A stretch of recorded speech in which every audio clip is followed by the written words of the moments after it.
Setelah mendapat banyak karunia di Malang, Wali Paidi kembali ke pondoknya. Mbah Kiai yang tahu kedatangan Wali Paidi merasa sangat senang, dan langsung menyuruh santri untuk memanggil Wali Paidi dan menghadap kepadanya.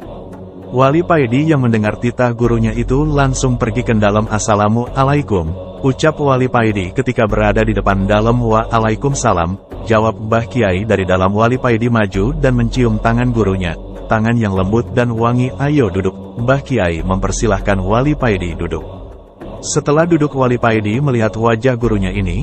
Keyakinan Wali Paidi ini memang beda dengan keyakinan para murid pada umumnya.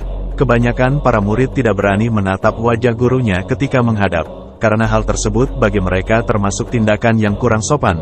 Tapi pendapat Wali Paidi lain, dia lebih suka melihat wajah gurunya karena baginya melihat wajah orang soleh adalah ibadah, dan tentu ada barokah di dalamnya. Keyakinan atau kedua pendapat ini sama benar, tinggal niatnya saja yang perlu ditata. Wali Paidi melihat wajah gurunya ini begitu bersinar dan begitu suci bersih, seakan-akan gurunya ini akan berpergian. Teringat ini, Wali Paidi langsung menangis sesungguhkan. Mbah Kiai yang melihat Wali Paidi menangis hanya tersenyum saja. Lalu beliau bilang kepada Wali Paidi, "Apa yang kamu lihat dan yang kamu rasakan itu benar.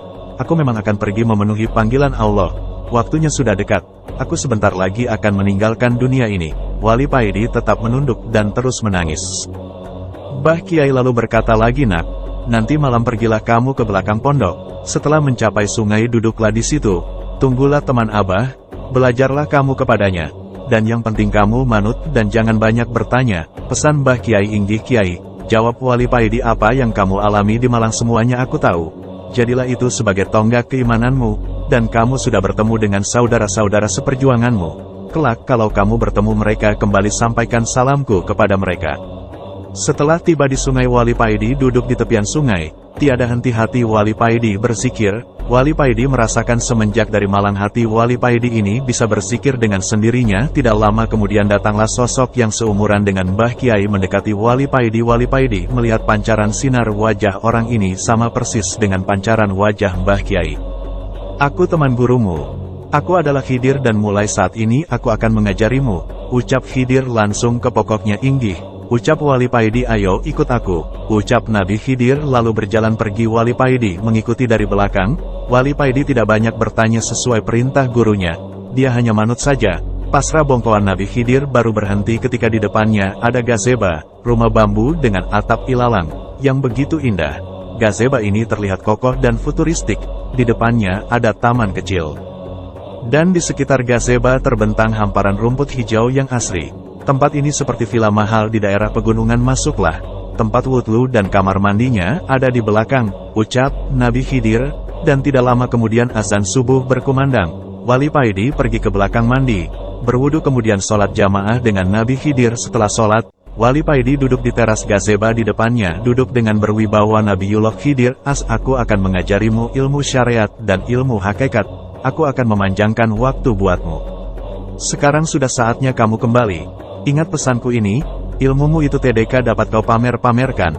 Apa yang aku ajarkan beda dengan apa yang kamu terima di pondok. Ilmu yang aku ajarkan kepadamu hanya akan keluar ketika dibutuhkan. Ilmu itu aku taruh di hatimu," kata Nabi Khidir kepada Wali Paidi sehabis sholat Isya berjamaah. "Inggih," ucap Wali Paidi, "nanti kamu JGN kaget, karena waktu yang kamu habiskan di sini selama 10 tahun, sama dengan 10 hari ketika kamu di pondok," ucap Nabi Khidir. Hari itu juga Nabi Khidir mengantarkan Wali Paidi ke tempat pertama kali mereka bertemu. Setelah menyampaikan pesan-pesan, Nabi Khidir pergi meninggalkan Wali Paidi. Wali Paidi masuk pondok tepat azan subuh berkumandang. Sejak saat itu Wali Paidi seakan mempunyai ilmu laduni.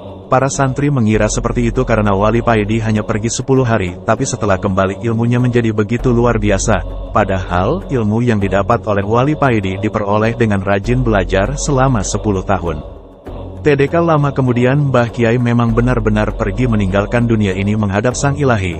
Berita tentang kematian Mbah Kiai tidak begitu menggemparkan, karena Mbah Kiai bukan kiai terkenal. Prosesi pemakaman biasa saja, hanya para santri dan tetangga sekitar. Tapi ada yang unik ketika prosesi pemakaman dilakukan. Ada puluhan orang tak dikenal berdiri mengitari makam.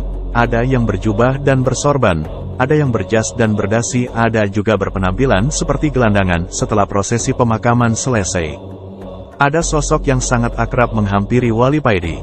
Sosok Nabiullah Khidir mereka yang hadir yang tidak dikenal orang di sini adalah teman Mbah Kiaimu. Mereka semua ini waliullah, dan aku bersama mereka telah sepakat menunjuk kamu sebagai ganti dari gurumu. Kata Nabi Khidir. Wali Paidi tertegun tidak bisa berkata-kata. Lalu Nabi Khidir berkata lagi kepadanya, kamu sekarang menjadi wali badal, wali pengganti.